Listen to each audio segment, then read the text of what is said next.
इसमें 2 की विभाज्यता कैसे ज्ञात करोगे? जब भी आपके यूनिट डिजिट या इकाई के अंक क्या हो 2, 4, 6 व 8, तो ये 2 से विभाजित संख्या कहलाएगी। इसी के बाद 3 की विभाज्यता को देखिए। 3 की विभाज्यता में क्या होगा? सम ऑफ ऑल डिजिट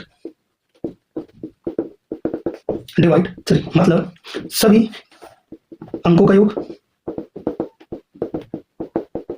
डिवाइड में 3 कर देंगे। इसी के बाद तो ये संख्या क्या हो जाएगी? 3 से विभाजित हो जाएगी। इसी के बाद 4 की विभाज्यता को समझते हैं। 4 की विभाज्यता में क्या होगा? जो आपके लास्ट के 2 डिजिट होंगे, ठीक, ये जो लास्ट के जो 2 डिजिट होंगे यदि उसमें 4 का भाग चल जाए तो 4 से विभाजित संख्या कहलाएगी। 5 की विभाज्यता के लिए आपका जो यूनिट डिजिट होगा वो क्या होगा?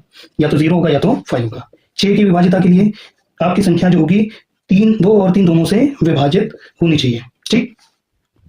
मतलब यह चीजों को एक बार दोबारा समझ लीजिए। 2 की विभाज्यता में क्या होगा? आपके इकाई का अंक 0, 2, 4, 6 और 8 होंगे। 3 की विभाज्यता के लिए क्या हो जाएगा? सभी अंकों का योग बटे 3 कर देंगे। 4 की विभाज्यता में लास्ट के 2 डिजिट में यदि 4 का भाग चल जाए 4 से विभाजित। 5 की विभाज्यता के लिए यूनिट डिजिट आपका क्या हो? 0 या 5 हो। 6 की विभाज्यता के लिए या तो 2 और 3 दोनों से वो विभाजित होना चाहिए।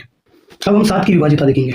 7 की विभाज्यता के लिए पहले इसमें 4 प्रोसेस होगी। मतलब सबसे पहले लास्ट अंक को अलग करना, उसको फिर सेकंड प्रोसेस होगी, उस जो अलग किया उसे दुगना करना, फिर क्या होगा? जो बचा हुआ पोर्शन है उसमें से उस दुगने पोर्शन को घटा देना, और लास्ट में क्या हो जाएगा? जो भी आपको संख्या बची हुई मिली है वो उसमें 7 का भाग जाता है या नहीं जाता, वो चेक करना। जैसे 343 आपको दिया हुआ है, क्या 7 से विभाजित है या नहीं? इसमें 4 प्रोसेस में क्या होगा? सबसे पहले लास्ट अंक को अलग कर दिया, तो अलग किया तो क्या बच गया? ये 3 हो गया। इसमें फिर सेकंड प्रोसेस क्या होगी? इसको दुगना किया, दुगना करने पे क्या हो जाएगा? 6 हो जाएगा। फिर जो बचा हुआ पोर्शन था कितना? 34, उसमें से इस दुगने पोर्शन को घटा दीजिए। कितना बचा?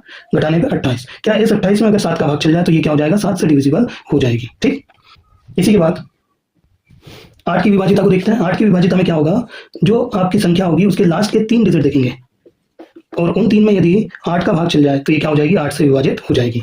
9 की विभाज्यता के लिए क्या करना होगा? सम ऑफ ऑल डिजिट डिवाइड में 9 कर देंगे, मतलब सभी अंकों का योग डिवाइड में 9 कर दिया जाएगा। 10 की विभाज्यता में आपका यूनिट डिजिट क्या हो जाएगा?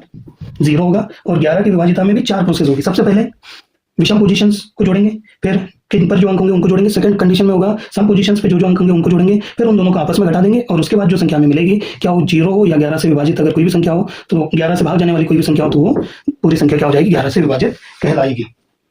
तो एक संख्या ले लेते हैं 3179, क्या 11 से विभाजित है या नहीं उसे चेक करेंगे। सबसे पहले विषम पोजीशंस या ऑड पोजीशंस को आइडेंटिफाई करेंगे, उसके बाद जो इवन यानी कि सम पोजीशंस जो होगी उसको आइडेंटिफाई करेंगे, उसके बाद जोड़ दीजिएगा। जोड़ने पे क्या हो जाएगा? 9 और 1 10 हो गया, और उसमें से ये सम पोजीशंस पे कितना है उसको घटा देंगे, तो जो मिलेगा, मिला कितना है? 0। यदि 0 मिल गया या 11 से डिविजिबल मिल गया तो ये 11 से विभाजित कहलाएगा।